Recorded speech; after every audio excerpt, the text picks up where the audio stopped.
मेरे प्यारे बच्चों, एक ये बेहतरीन सा प्रश्न है जो अधिकतर आपको एग्जाम में देखने को मिलते हैं। और जैसे ही ऐसे प्रश्न एग्जाम में आते हैं तो बच्चे समझ ही नहीं पाते हैं कि हम क्या करें। तो सबसे पहले हम प्रश्न को देखते हैं और फिर कैसे इस तरह के प्रश्न को हम लोग डरे बिना आसानी से बना लेंगे। तो चलिए हम प्रश्न पढ़ते हैं। पहले कह कि दिए गए व्यंजक के लिए a का मान क्या है यदि x plus y plus z not equal to zero. मतलब कभी भी ये x plus y plus z का वैल्यू जीरो नहीं आएगा जोड़ने पर ना। तो अब आप ध्यान रखिए कि व्यंजक हमारे पास ये दिया हुआ है। तो सबसे पहले हम इस व्यंजक को देखते हैं।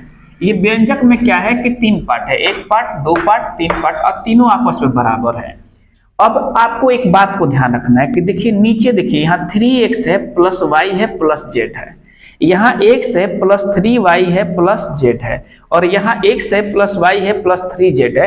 लगभग लगभग कॉमन दिखाई दे रहा है, ये दिखाई दे रहा है ना। जैसे यहाँ x से गुना है 3 का, और यहाँ y से मतलब गुना है 3 का, और यहाँ z से गुना है 3 का, ठीक ना। तो इस बात को आप लोग ध्यान रखिएगा कि क्या जब भी ऐसा फॉर्मेट पूछे, इस तरह क्वेश्चन पूछे, तो देखिए सबका वैल्यू मतलब ये बराबर है। तो जितने ये चर राशियां यहाँ दी हुई हैं इसको सबके बराबर 1 मान लीजिएगा, ये आपस में बराबर हो जाएंगे। इस बात को आप लोग एकदम ध्यान रखिएगा।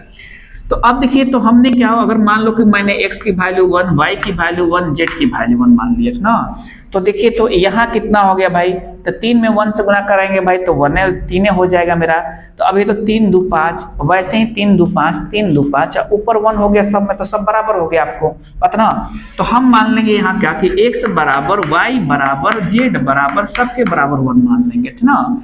तो जैसे ही आपने 1 माना तो सब बराबर हो गया। आप देख लीजिए तो अब क्या कीजिएगा कि x की वैल्यू 1 है और भाई ये 3x है, तो 3 में 1 से गुना कराएंगे तो 3, और y के जगह 1 और z के जगह 1 बराबर, ये सब आपस में बराबर है। तो इसका बराबर होगा 2a का, ठीक ना।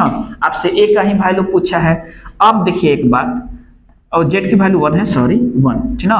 अब ये कितने हो गए भाई, 3 2 5 हो गए, तो 1/5 बराबर हो गया आपके पास कितना, 2a हो गया, मतलब 2a हो गया।